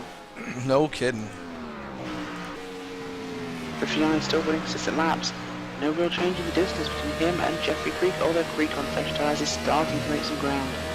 Thorndike's not necessarily going to have to make his stop soon, because he's not even in the same backle as Jeffrey Creek. He's backing out of it a lot. He's just letting that car roll through the corners. Absolutely. Even if he does catch up, it's not going to make a difference, because he's going to have to stop. I mean, we're approaching lap 170. He would do it on one more stop. So if he does end up winning, I'm gonna have to give you the old "I told you so" there, Rachel. Who ends up winning, Michael? Thorndike. I already said Thorndike will win. No. No, you said before they hit the 100 mark, the 100 lap mark, that he would have to have four stops, and he didn't. No, I said 3. Oh, we're gonna go rounds now. After the 100, he would have 3 stops. The others would have 4. I said my money was on Thorndike. His fuel strategy was inspired. Even if he doesn't win, he's coming into pit road now.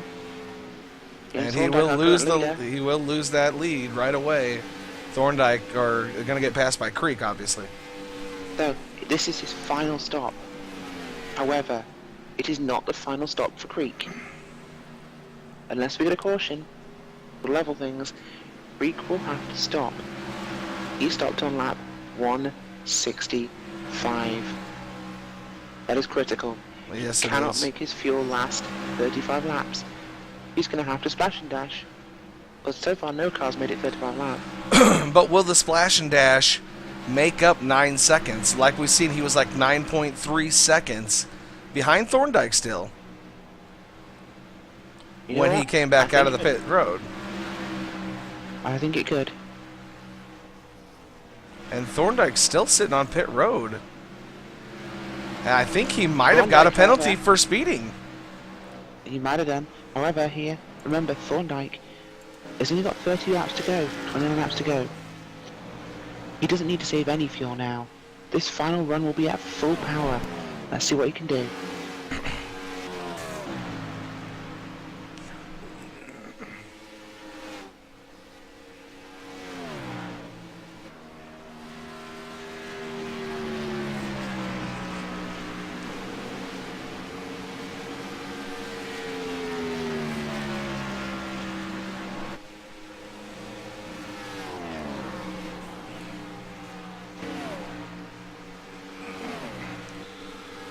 And look who's right behind Thorndike right now, about ready to put him a lap down.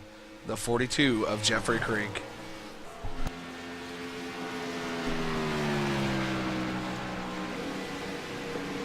Still 2 laps down.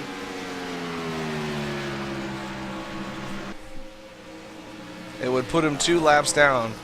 He spent a lot of extra time there on pit road. Like I said, I think he might have gotten hit for speeding on pit road. Absolutely. However, he's not going to save any fuel now. He's got 25 laps to the end. He doesn't need to stop. He can push this car and fight to hold his position 1 lap down, because he'll gain that back when Jeffrey Creek pits. This could be absolutely critical. He has to hold him behind him.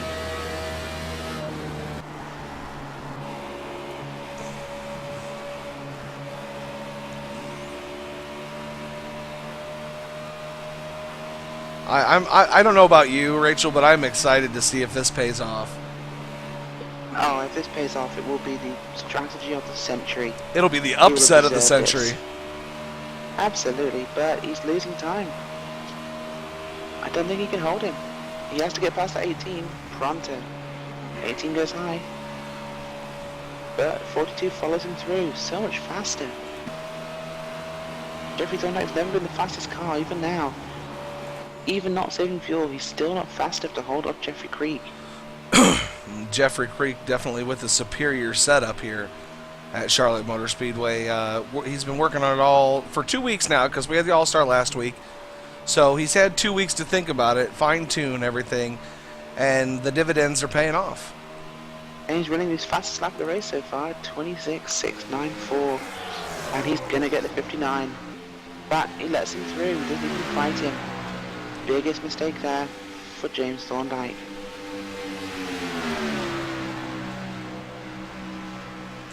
Well, with the speeds that Creek's running on him, I might have been scared to get in front of him too. You might have got freight trained.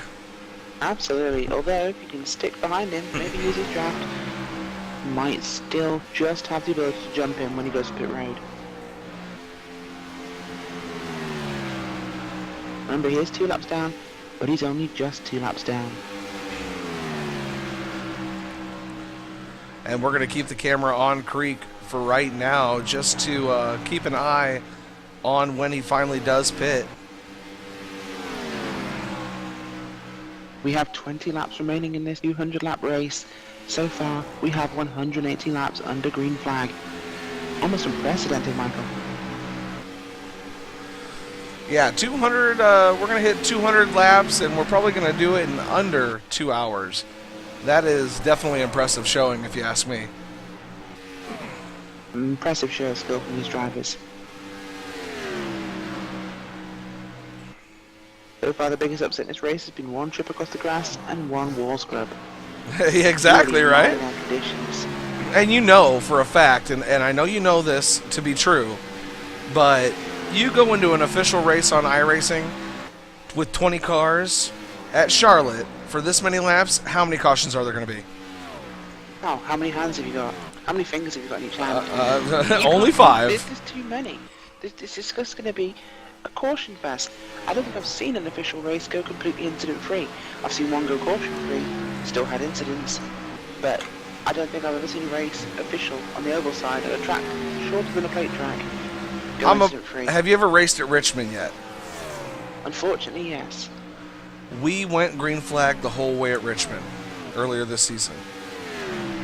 I had a green flag run at Talladega, which was pretty impressive, although it was a top split race. Those guys were pretty clean, although we still had 2 cars actually touch and spin because they ended up on the apron. Didn't get yellow. No, certified green laps there, but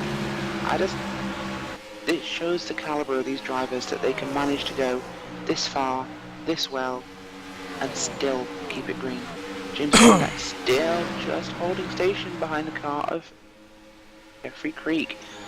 Will it be close enough when he goes to pit road? We've got 18 remaining, and it's going to be the next 12 to 15 laps. Now Creek starting to run up on some lap traffic. Will they be the roadblocks that Thorndyke needs to catch up a little bit? We'll find out here in just less than probably a straightaway. If I was Thorndyke, I'd be turning it on right now and keeping up with that 42 car. Yeah, it's definitely time to light the fire underneath the 59. No, he's being squeezed by the 45 is going to get in front of him and slow him down. He has done. He's caught up. That could be just what Thorndyke needed.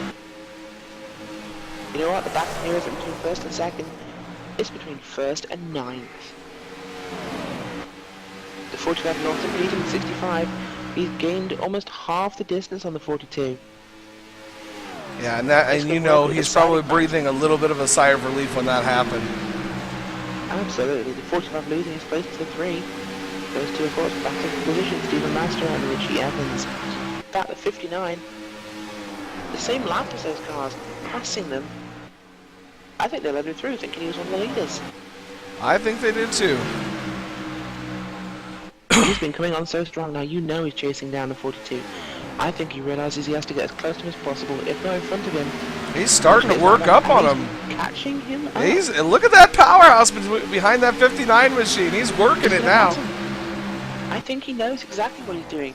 I think this has been a calculated strategy by James Thorndike for the entire race so far, and I think he is going to do this today. And on older tires than the 42, no less. Older tires, and he'll go further. If he can even keep it here, he has every chance of making this position at the end. And this could be the first time he's going to map himself. Oh no, oh, very close going for the inside, tri-oval. He was looking for it, but I think Creek's going to try to block him off as long as he can. So much more power in this 59. Older tires, been saving fuel all day, and now he's coming to life. This has been a brilliant strategic race from James Thorndike. If he wins or not, this has still been one of the best plays of the century. And he's going to pass him. He's going to pass the 42. He's unlapping himself from the leader, putting himself a single lap down. If at this stage the 42 pits, he will take the lead. This could be absolutely critical. James Thorndike there unlapping himself from race leader Jeffrey Creek. And you know Jeffrey Creek has got to be sitting there thinking, what in the heck? Absolutely. I don't think Creek realizes exactly how important that was. Because on every pit stop so far, with Thorndike behind Creek, he's still led the last 4 or 5 laps. Well, let's see here now. We've only got 10 laps to go. We're coming down to 9 to go. That 42 has got to be getting low on fuel. He's dropping back. The 42 is dropping back. He's saving fuel is what he's doing. I don't think he's going to make it to the end. I think he's trying to save just enough fuel. He can't make it to the end.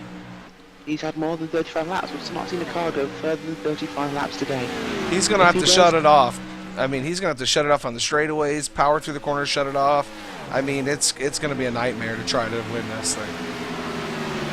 I don't think it's possible. I mean, yeah, he's got a 12-second lead over Roberts, but I don't think he's going to hold that. Saving fuel and keeping a 12-second lead. I mean, Thorndike at this point is up to 5th place. Last car, 1 lap down. Having unlapped himself from our leader, Jeffrey Creek. And he's moving away from Thorndike. We know Thorndike, of course, having saved fuel, is on a full power run now. He can run this car to the maximum for the final laps of this race. Jeffrey Creek, we think, he has to make a pit stop. I don't think I've seen a single car go further than 35 laps in this race. The furthest has been 34 from strategic genius James Thorndike. I think Creek is going to have to hit, and this will give the lead to James Thorndike.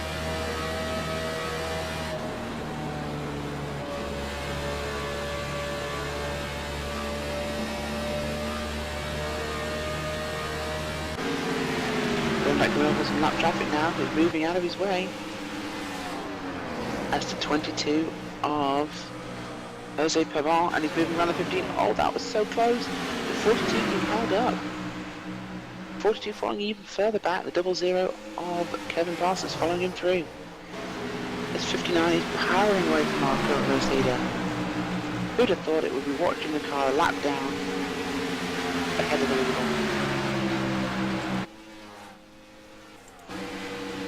Yep, got major fuel saving going on from Jeffrey Creek. This is incredible.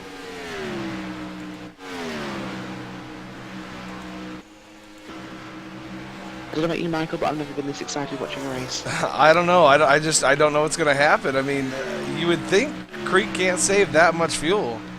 No, maybe he's planning on coasting it. I mean, I don't know. This is brilliant. This is absolutely brilliant. I mean, this is strategic racing at its finest. I mean, who would have thought at the beginning of this race we'd be talking about a lap down car? A lap down car exactly. going... Yeah, exactly. I mean, it's kind of mind-blowing, but 4 laps left to go. Creek is still in it. Creek is still on the track, and here he comes down right now. Jeffrey Creek to the pits. He's going to take it. This will be critical now. We have to watch the 59. He's got to get around before he does. Can he get past him before he exits?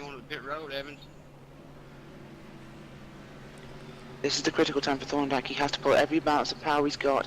He goes inside the number 81. Where's Thorndike on the track right now? Thorndike is coming out into the tri-oval now. He's going to cross the line. And he just got, oh, and just a little splash of fuel for the 42, and he's coming back out right now. And I mean, it was like a blip. I mean, it was nothing.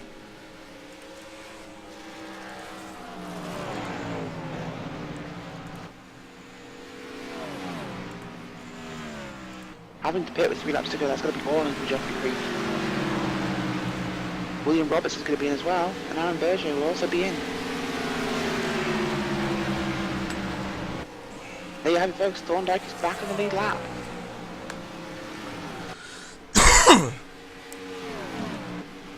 Berger and Creek are back out on track. This is going to be tight. I don't even know what to think at this point. 2 laps left to go. White flag this time by for the 59 of James Thorndike. Or actually, it's Jeffrey Creek still in the lead, but still. That might put him back on the lead lap, but I don't think it's been enough. It might not be. I mean, we might have... We miscalculated somewhere. He'd have had to have passed him on the track after he pitted out to take it up to the pole position, and he hasn't. We've still got cars pitting in now, even on the final lap. This is incredible. Did Creek take enough fuel to finish this race? Because he wasn't in there for about a second. He's coming round to take the checkered flag, and ladies and gentlemen, that'll be it. Jeffrey Creek will take the checkered flag. Flash and dash at lap 197, and he takes the win. Amazing recovery from Creek, but amazing strategic play there from James Thorndike. So close to win, bringing himself back onto the lead lap in the final closing moments of his race to finish 4th. Be proud of yourselves. 200 laps all green. Fucking awesome. What a race, Michael. Yeah, 200 laps, green flag racing all the way. Your top 3, third place going to Aaron Berge. Second place is the 51 of William Roberts, and bringing home the win, the 42 of Jeffrey Creek. And we're going to go to a real quick commercial break, and we're going to come back with the exit interviews for these guys in just a moment. So hold on, Rachel, okay? Absolutely. Congrats.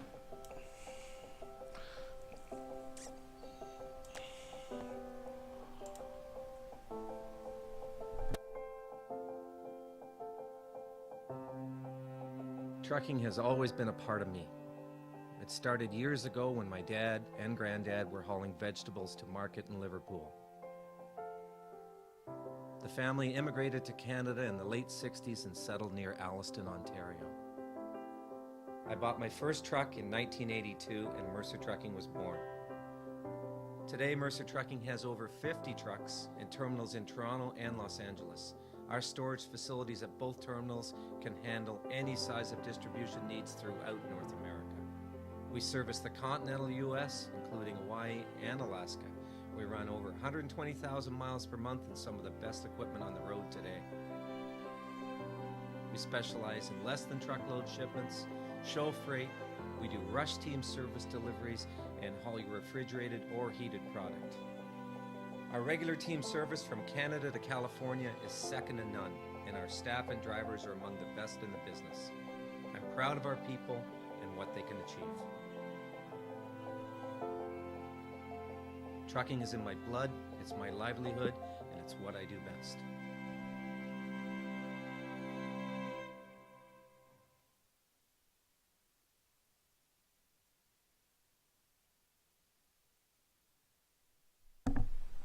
And we are back, and oh my goodness, Jeffrey Creek bringing it home here. I still am speechless as we're going to bring these guys up into the room here with us. The third place of Aaron Berge, and I think, Rachel, you got a couple questions for Aaron Berge and Mr. William Roberts. Well, first thing I'm going to say, guys, is that was incredible from all of you. Managing to take it 200 laps without a single caution. Guys, tell me your emotions in those final closing laps of the race. Mr. Berger, I know especially, you went several laps down at one point. You fought back to the lead lap. Tell me how that felt. Oh, every time I went to the pits, I went laps down. I took 2 tires on that last pit stop. I was counting on both William Roberts and Jeffrey Creek having to stop again, which they did, but they must have just took a splash of fuel to make it to the end. Otherwise, I would probably, I think I had a car to have it. I don't know. Well, you guys were up there at the front the entire race. Some incredible racing. Absolutely amazing. We've got the second place car of... I'm not at my computer right now, sorry. Michael, remind me. Who was second? I'm so amateurish. William Roberts. William Roberts, sorry. William Roberts, do we have you here? Yes, ma'am. William Roberts, wow. Second place, congratulations. The runners-up position. You're in the same team, I believe, as our race leader, Mr. Creek. You guys were in the same, over the same comms for the entire race. Tell me what it felt like battling your teammate there for the lead for several laps. I mean, you guys were at it tooth and nail for about 20-30 laps during that race. Oh, it was loads of fun. We both tested out the setup, and we've been practicing, and we both knew each other was pretty fast. I was probably about a little bit, I'd say a tenth slower outside of the draft by myself, but when I had draft, I was able to keep it up there, and it's nice to be able to battle with somebody that, you know, you can just hold their car down, and it was tons of fun, all the way up until I spun. Now, that's the one thing that I think all the listeners are going to really want to hear about. Tell me about that pit stop. Well, I was behind Creek, and I guess I got a little bit too close, and I don't know if he locked up his brakes or not, but I ended up locking mine up, and the rear end just came around, so nothing else I could do except for try to get down pit road as quick as possible and start to try to chase him. Absolutely gutting moment for you there, but that was just... We had our hearts in our mouths as we watched that. I believe you also had a speeding penalty at some point during one of your pit stops, is that correct? No speeding penalties at all. We were actually penalty free. Just I believe that was Thorndike that got the penalty. That was Thorndike. Sorry, yeah, Mr. Thorndike got the penalty there. Sorry, wrong driver. Sorry, we were in a muddle of such an amazing race. The first going completely green for 200 laps. I mean, guys, that's impressive. Could you have done anything more to catch Creek? Nah, the only last ditch effort was to just take fuel on that last stop, and he did the exact same thing. So we were pretty much on the same strategy the whole race. Like I said, I already knew our times were pretty similar. The only way I would have caught him is if he would have lifted off the gas, which I would never expect him to do. It seemed as though he was towards the end, trying to stretch those few laps to make it without having to splash and dash. Go over to you.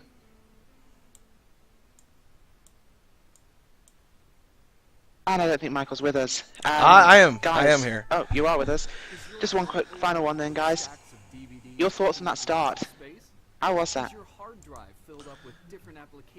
It was definitely interesting. I thought we were about to get bottleneck going into one, but everybody held up good, and I mean we ran 200 laps caution free, so that beats out Talladega when we ran 94. It was just awesome racing. Awesome job by all the drivers. Yeah, that initial start, I have no clue what happened.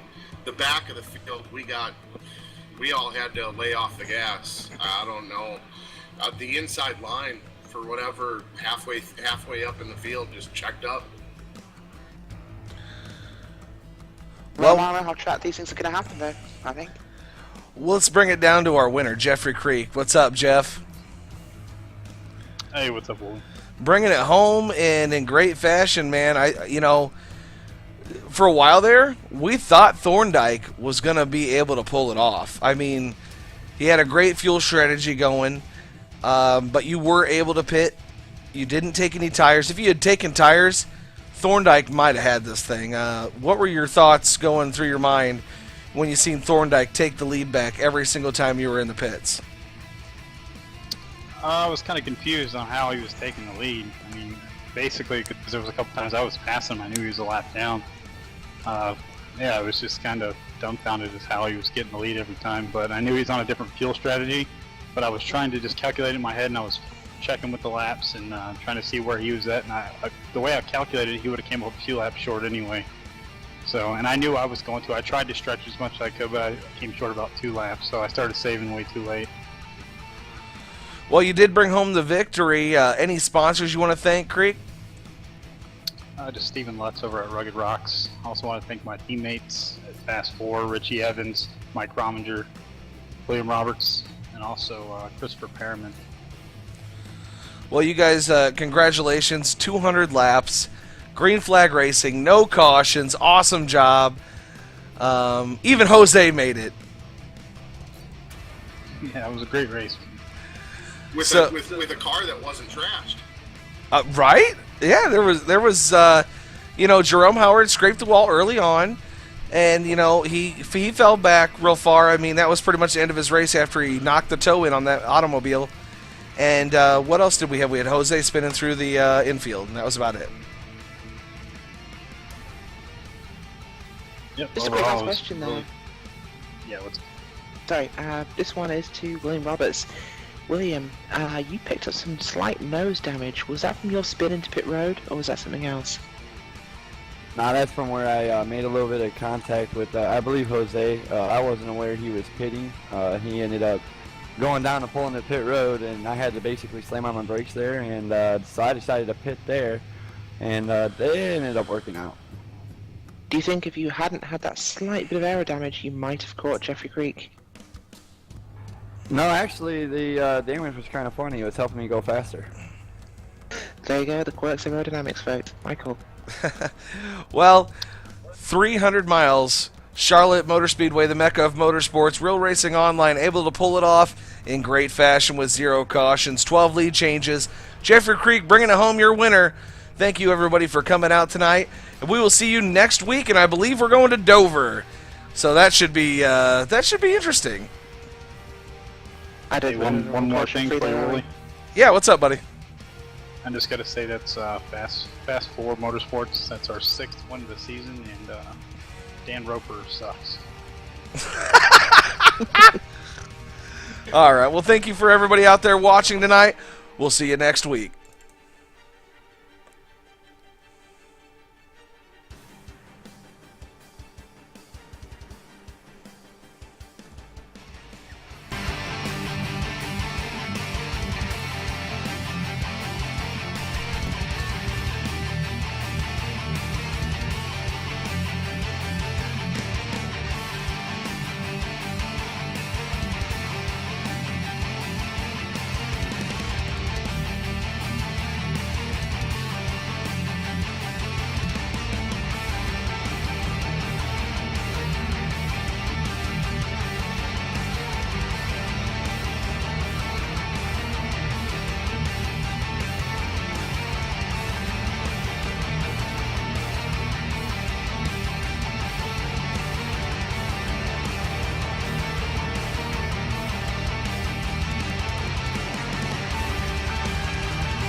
DGVertec.net's primary goal is to provide you with a successful website presence. They have purpose-built their web servers successfully throughout the years.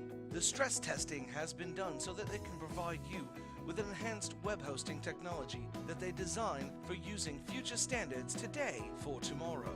They offer 24/7 support for all web hosting plans. Their team answers support tickets 24/7, so if you have a problem at any time, an agent will be more than happy to help you.